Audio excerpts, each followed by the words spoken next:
Good morning. Good morning. আপনার নাম? আকাশজ্যোতি বিশ্বাস। আপনি কোথা থেকে এসেছেন? আমি চাকদা থেকে এসেছি।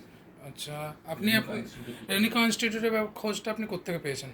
এটা আমি আমার পাড়ায় অনেকে এখানে এসছেন, আচ্ছা। তো তাদের মারফতই আমি এখানে আচ্ছা এসেছি। আচ্ছা, মানে আপনাদের পাড়ায় আমাদের রেনুকা ইনস্টিটিউটের ব্যাপারে একটা হ্যাঁ, গুডউইল হ্যাঁ, অবশ্যই হ্যাঁ, আছে। হ্যাঁ। আচ্ছা, আপনি আপনার চোখ দেখানোর সঙ্গে একটা জিনিস বললেন যে আপনার মারফাস সিনড্রোম আছে। হুম, এটা খুবই একটা রেয়ার ডিজিজ এবং এটার অনেক সাইড এফেক্টও অনেক রকম হয়। হুম, আপনি হুম। যদি এটা বিষয়ে একটু দৃষ্টি লাভ করেন। আচ্ছা, এটা আমার 2018-তে আমার বুকে ব্যথা শুরু হয়। আচ্ছা। তো অনেক ডাক্তার দেখানো হয়েছে, কিন্তু তারা কিছুই ধরতে পারেনি। অনেক এক্স-রে, সবাই বলেছিল যে মাসেল পেইন।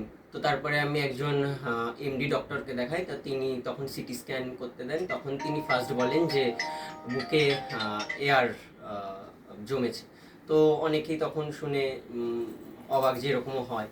তো তারপরে আমাদের কলকাতার পার্থসারথী বাবু আছেন, ভট্টাচার্য, তিনি পালমোর স্পেশালিস্ট। তো তার কাছে গিয়ে এই রোগটার সম্পর্কে পুরো জানতে পারি যে এটার অনেক সাইড এফেক্ট, যেমন হচ্ছে লাংস স্বাভাবিকের তুলনায় বড় হয় যাদের মারফান সিনড্রোম থাকে, আর চোখের পাওয়ার বেড়ে থাকে, স্বাভাবিকের থেকে বেড়ে যায়, আর মানুষের হাত পা হচ্ছে লম্বা হয়, এবং এইটাই হচ্ছে স্যার, আপনি যদি কাইন্ডলি একটু দাঁড়ান এবং আপনার হ্যান্ড ডিস্টেন্সটা আমরা পুরো দেখতে চাই।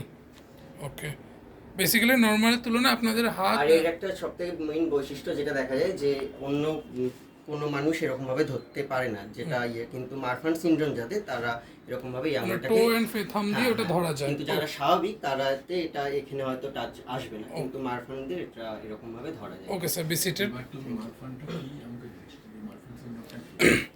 স্যার, এই মারফান সিনড্রোমের বিষয়ে আপনি যদি কিছু বলতে চান। হ্যাঁ, আমি ওকে মানে আমি এখানে সমস্ত রকম যারা বই যেসব ডিজিজ চোখের লেখা আছে সবই পাই। মারফানও পেয়েছি আগে, কিন্তু এটা খুব রেয়ার ডিজিজ।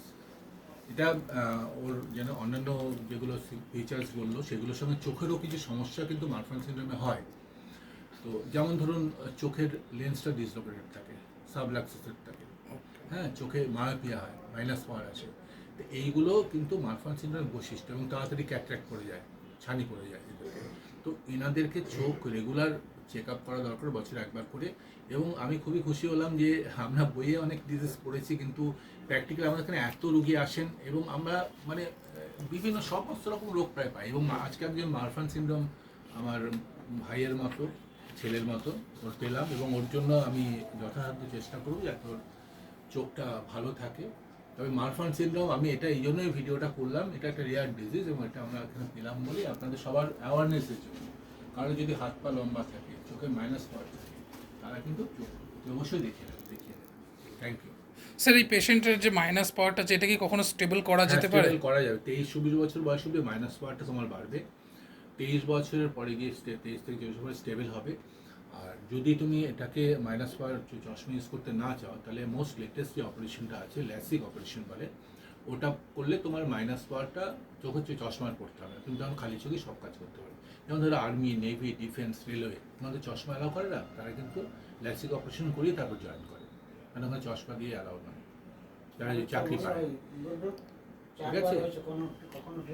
হ্যাঁ, এর যেটা সমস্যা, বুকে যখন হাওয়া জমে, তো তখন ওটা ড্রেন দিয়ে বার করতে হয়, কিন্তু আমার অটোমেটিকলি মানে ওটা বেরিয়ে গেছে অ্যান্টিবায়োটিকের মাধ্যমে। কিন্তু যাদের বেশি জমে থাকে, প্রচণ্ড ব্যথা হয়, আর শেষে শ্বাসকষ্ট হয়, রোগী খুব কষ্ট পায়, তো তখন ড্রেনেজ সিস্টেম দিয়ে লাংস থেকে ওই হাওয়াটা বার করে নিতে হয়। In that case you are very lucky যে আপনাকে ওই ড্রেনেজ সিস্টেমটা করতে হয়নি। Okay sir, thank you for this interview.